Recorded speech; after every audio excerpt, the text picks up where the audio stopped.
Tarde, graças a Deus, a mais um dia, uma oportunidade de estarmos juntos aqui no domingo, aqui já à noite, né, aqui em Portugal, já são 9 horas da noite. No Brasil, que tem um grande público aí no Brasil, ainda está na parte da tarde, então uma boa tarde para vocês.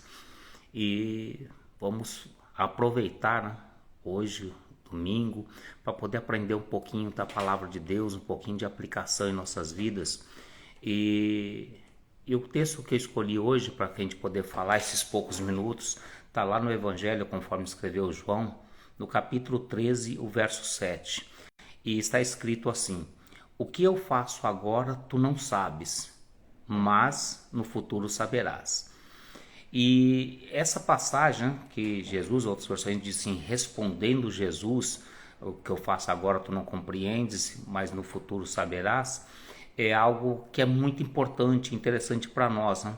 Porque nós somos curiosos por natureza, né? A nossa curiosidade, a curiosidade humana é que nos colocou nessa situação de uma vida pecaminosa, né? Que a gente já falamos até semana passada sobre isso, a questão das lições lá do jardim, de como a curiosidade de Eva, mediante a artimanha da serpente, fez com que ela comesse o fruto da sabedoria, né, do bem e do mal, e acabou colocando a humanidade nessa situação que nós estamos hoje.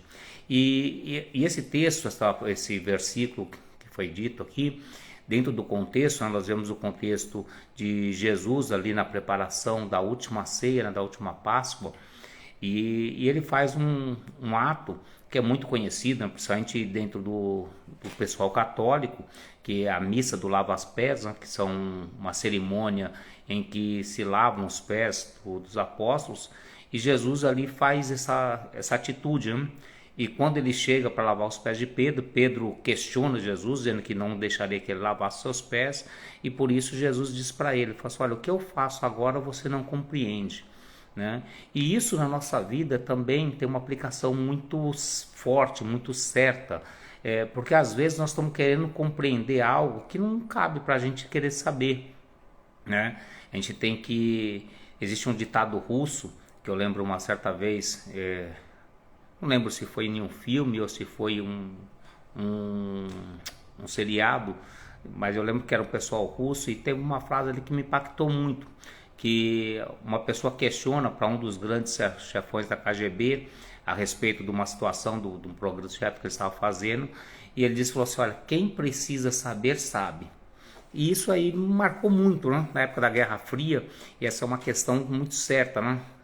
Às vezes a gente quer saber muitas coisas, quer saber o funcionamento de coisas que não são para nós precisarmos saber disso para agora.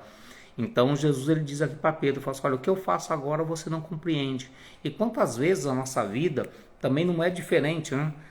Deus está fazendo algumas coisas, a gente não compreende e muitas vezes a gente não deixa, a gente fica como Pedro, fica relutando contra uma situação que é porque a gente quer saber, porque a gente quer questionar, a gente quer entender e não tem necessidade de entender, né? Como um certo rabino uma vez falou assim, você não tem que questionar por que você respira, você simplesmente tem que respirar. Então a gente não tem muitas coisas que se questionar ao Criador, ao Todo-Poderoso, por que é, por que deixou de ser, por que é dessa forma, por que não é de outra, porque na realidade é o que tem que ser na hora que tem que ser.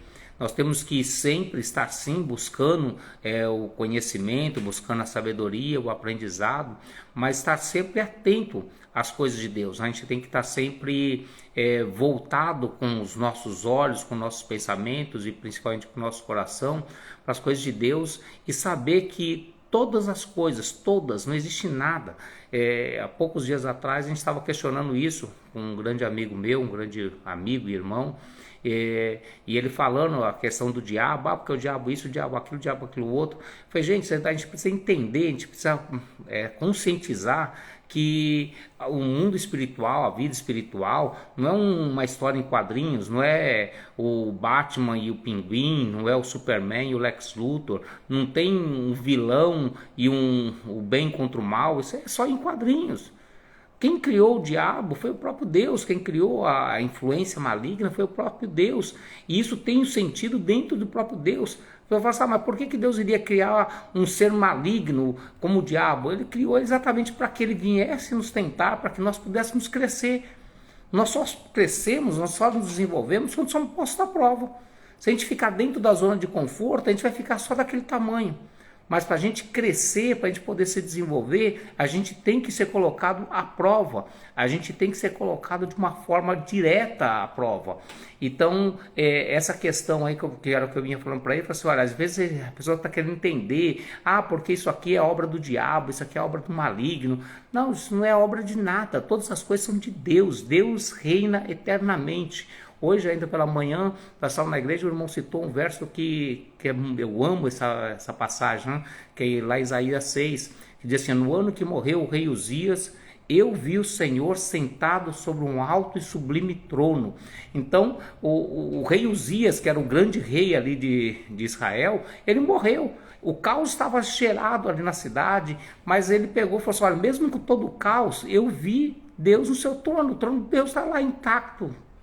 Estão jogando bomba em Israel para todo lado, mas o trono de Deus continua intacto.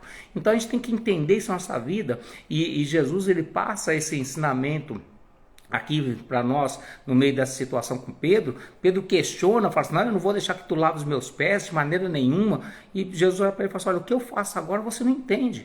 Então nós precisamos entender, nós temos que ter isso muito patente na nossa vida, que nem todas as coisas que acontecem na nossa vida nós precisamos entender. Nós precisamos simplesmente viver e saber o seguinte, não existe essa questão de, o inimigo, o maligno, isso, aquilo, não esquece isso. Todas as coisas, a Bíblia é categórica, todas as coisas contribuem para o bem daqueles que amam a Deus e que hão de herdar a vida conforme o seu propósito. Então, todas as coisas, irmão, mas você não está entendendo, eu fiquei desempregado, eu fui mandado embora. Todas as coisas. Mas eu descobri que eu estou com câncer. Todas as coisas. Eu descobri que eu só tenho 6 meses de vida. Todas as coisas. Não existe nada que seja contrário à vontade de Deus. Às vezes a pessoa acha que ali é o fim, né? Ali é o fim. Não, porque o médico falou para mim que é só 6 meses. É o fim. E existe algo que a gente precisa entender, né? Que o fim da humanidade, até a vinda do Messias, o fim da humanidade era a morte. A morte era o ponto final.